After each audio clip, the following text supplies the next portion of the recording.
You've probably heard a lot of people on YouTube telling you to just hit record when it comes to recording your first YouTube video, but you've maybe not been shown how to set up your camera in the first place, frame your shot, or get decent audio. In this video, I'm going to walk you through 3 simple steps which are going to help you film that first video properly. And you can do it all with just one of these. Let's go. Okay, I am using my old Google Pixel 7 to film my Google Pixel 9, which is going to record my video. So I'm just using this old phone to illustrate the point. So first of all, I've put my phone with the back camera facing where I'm going to be sitting, and I've got my backdrop there. You can see the trail that goes down through into the woods. I've got the phone hooked up to this tripod, which also doubles up as a selfie stick, and you can see it's got this phone adapter, which allows me to clamp the phone and attach that to the tripod. And that tripod, as you can see, comes down here. And this also doubles up as a selfie stick. And this is about just over £20 on Amazon at the moment. So it doesn't break the bank. So I've got the camera, as I say, facing where I'm going to be sitting. And what I want to do is go into my camera app, which I've done, select video. So you can see here the difference between video and photo. So there we are in video, and I'm going to go into the settings in the top, and we can see some options here where we have got resolution. So 1080p or full HD as it's called, and 4K. So 4K is the higher resolution, but when you're recording your first YouTube video, the likelihood is that someone's going to be watching that on probably a phone or a laptop, and 4K honestly isn't really required, and it results in far larger file sizes. So I always shoot in full HD. Next, we've got frames per second. What does that mean? Essentially what that means is that for every second of video that you record, it's going to capture a set number of still images per second. So if I select 24, then it's going to capture 24 images for every second that I'm recording. Likewise for 30 and 60. 60 is usually reserved for things that are actually quite fast paced, and you're going to want to capture more frames so that the video doesn't look too jolted. But if you're doing a talking head video, then 24 frames per second or 30 frames per second is ample. So I'm going to stick with 24 frames per second in this case. But what about framing? So as you can see in this video, I am centered to the screen, or centered to the frame, with the backdrop behind me. But how do we get ourselves in frame to start recording? What do we mean by frame, first of all? So it basically means, how do we position ourselves within the frame of the camera that's going to be recording us? So as you can see here, I've got my phone set up on my tripod as mentioned earlier, and I've got this little camping stool that I'm going to be sitting on. And if I turn around here, you'll see my backdrop. So I want to be centered with the path that leads through into the trees. And essentially it's a bit of trial and error. So the easy way to do it is to actually have the screen of your phone facing you when you're sitting down. That way you can actually see what you're going to be recording. The downside to that, of course, is that you're using your front-facing camera, which isn't as good a camera as the one on the back of your phone. So you really want to use the camera that's on the back of your phone, and therefore you can't see what you're recording. So really all I do is I position it roughly where I think it's going to be, and then I go and sit down on the stool after having hit record. I then just kind of sit there for a few seconds, and then I go back, I stop the recording, and then I play it back. And I just basically adjust my position until I'm happy that I'm in frame. So there's a little bit of trial and error, but the more you do it, you tend to kind of know what's going to work in terms of framing yourself. And it takes less time the more you practice it. But to start with, that's what you want to do. A little tip I would say as well in terms of framing. So I've got this stool here that I'm sitting on, and it's very easy to go back between the stool and the other side of my camera to make sure that I'm in frame. But if you don't have a stool and you're going to be standing, it might be difficult to move back to the other side of your camera to hit record and then come back and stand in the exact same position you were previously, and therefore you might have put yourself slightly out of frame even though you think that you're in frame. A little trick that I've learned from this is that you can actually take with you just a little tent peg. And if you're out, this only works if you're outside, obviously, not if you're inside. And I'm not suggesting putting holes in your carpet, but if you're outdoors like this, once you are comfortable that you're in frame, just put a tent peg between your 2 feet. And then if you have to go back to check that you were definitely in frame and then come back again, because you then know that you're in frame, you can just come back and put your feet either side of that tent peg, and you know that you're going to be okay when you go to record the video for real. So that's just a little tip that I sometimes use. But more often than not, I use this stool. So I have my marker then, and I don't have to worry about that. Okay, so I've got my camera settings dialed in. I'm now sitting in frame, which is what I want. So the next step is audio. So right now I'm speaking to you with the built-in microphone on my phone. And while that can be okay, it's maybe not the best of audio quality, especially when you're outside and especially if it's windy.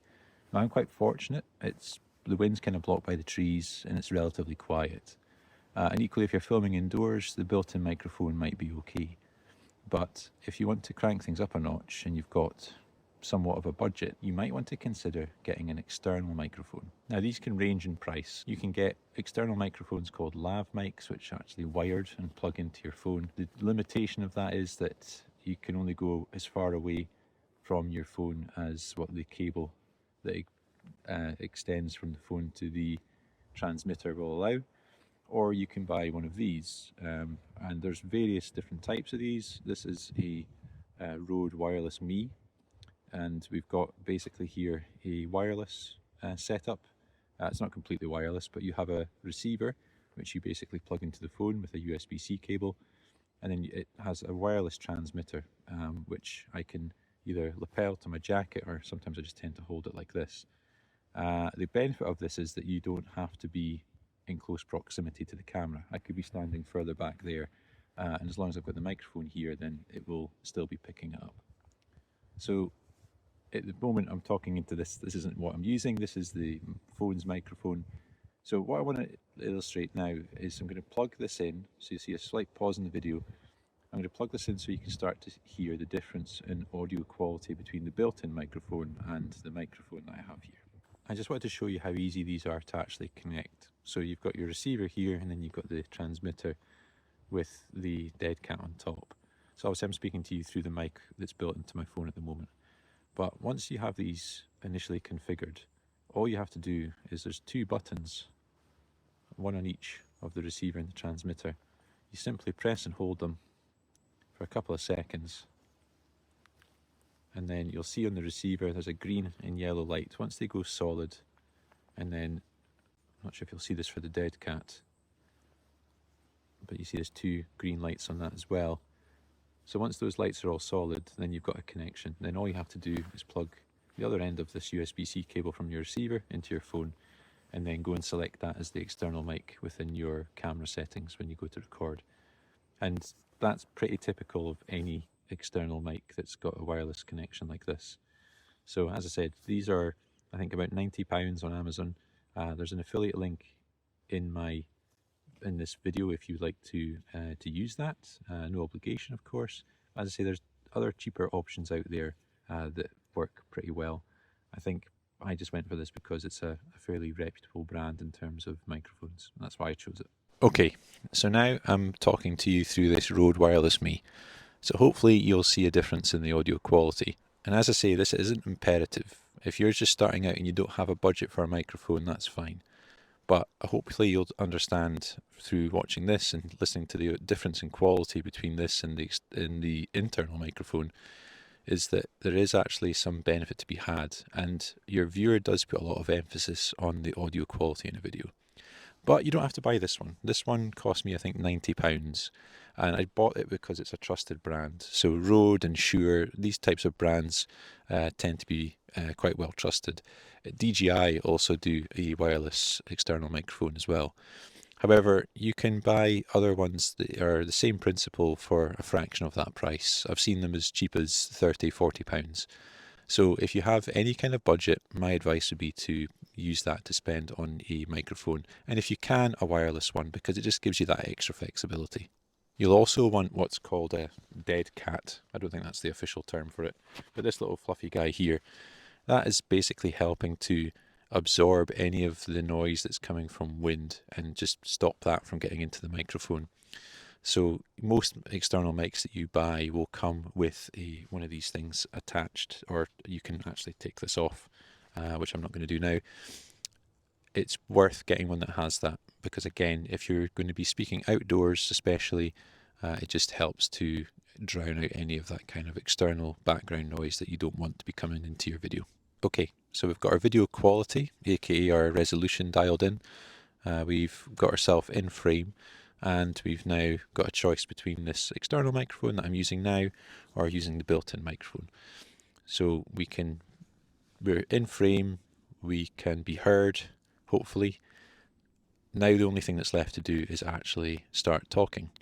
So in terms of filming your first YouTube video, it can be a little bit intimidating at the prospect. It's a bit of an alien concept to us. It feels strange talking to a screen or talking to a camera lens, and therefore you might be nervous, you might be worried about making mistakes.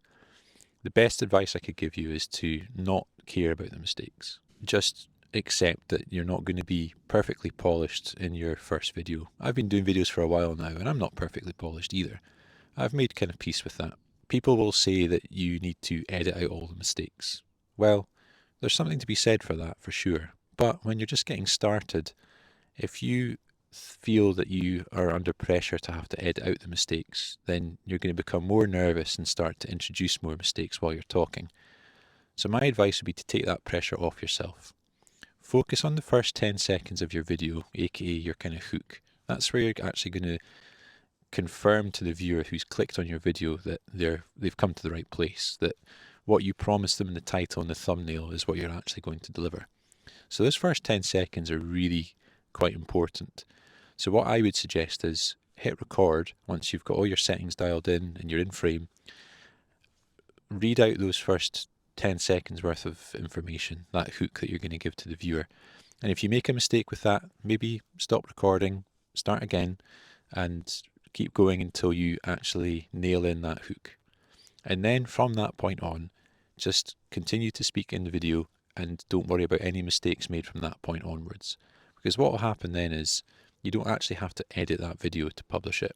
You've got your hook dialed in, and the rest of it, just let the mistakes be there. And if you lose your train of thought or if you get your words mixed up, then it doesn't matter. People will understand that you're a new channel and that it is a little bit daunting, a bit nerve-wracking in the early stages, and people are generally quite forgiving for that.